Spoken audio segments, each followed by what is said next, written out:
IOCLৰ ট্ৰেইনিঙৰ জাননী আহি গ'ল। যিসকল কেণ্ডিডেট মিনিমাম 12 পাছ হৈছে বা BA BCom BSc পাছ হৈছে সেইসকল কেণ্ডিডেট অনলাইন যোগে আবেদন কৰিব পাৰিব।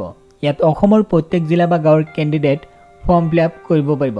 আপুনি যিটো মোবাইলতে এই ভিডিঅ' চাই আছে সেই মোবাইলতে ঘৰতে বহি অনলাইন ফৰ্ম ফিল আপ কৰিব পাৰিব।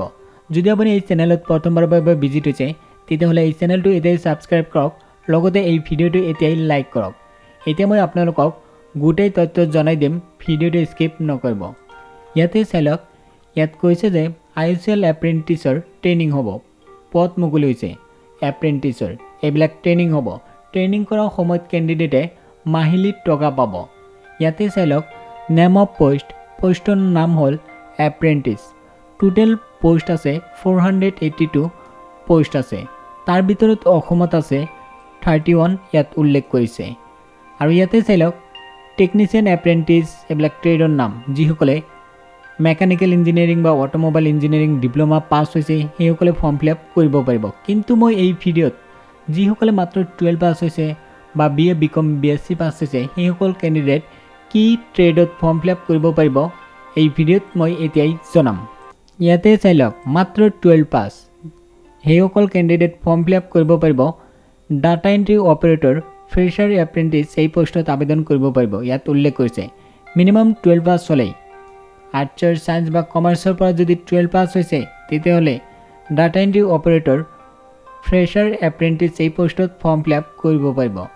তাৰপিছত আছে ইয়াতে চাই লওক, এছিষ্টেণ্ট হিউমেন ৰিচ'ৰ্চ এই এপ্ৰেণ্টিছ পোষ্টত আবেদন কৰিবলৈ full time bachelor degree pass হ'ব লাগিব, মানে গ্ৰেজুৱেশ্যন পাছ হ'ব লাগিব।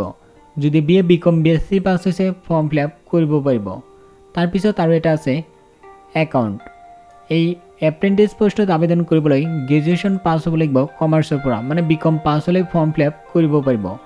আবেদন কৰা প্ৰাৰ্থীৰ বয়স হ'ব লাগিব 18 বছৰ বা 24 বছৰ ভিতৰত হ'ব লাগিব। এজ ৰিলেক্সেশ্যন নটিফিকেশ্যনত চেক কৰিব পাৰিব। তাৰপিছত ইয়াতে জনাই দিছে যে চিলেকশ্যন প্ৰচেছ হ'ব ৰিটন টেষ্ট, মানে লিখিত পৰীক্ষা হ'ব, ইয়াতে উল্লেখ কৰিছে। ইয়াতে চাই লওক, প্ৰশ্নবিলাক আহিব মাল্টিপল চইচ প্ৰশ্ন আহিব, ইয়াত উল্লেখ কৰিছে।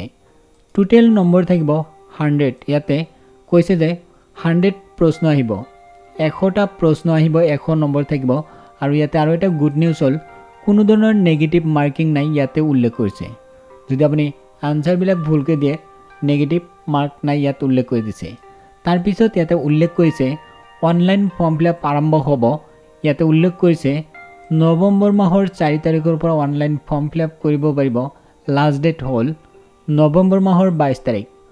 অধিক জানিবলৈ কাম কৰক, এই ভিডিঅ' ডেছক্ৰিপশ্যনত লিংক পাব, সেই লিংকত ক্লিক কৰি নটিফিকেশ্যনটো এবাৰ ভালদৰে চাই ল'ব। তাতে A to Z ডিটেইলছ দিয়া আছে।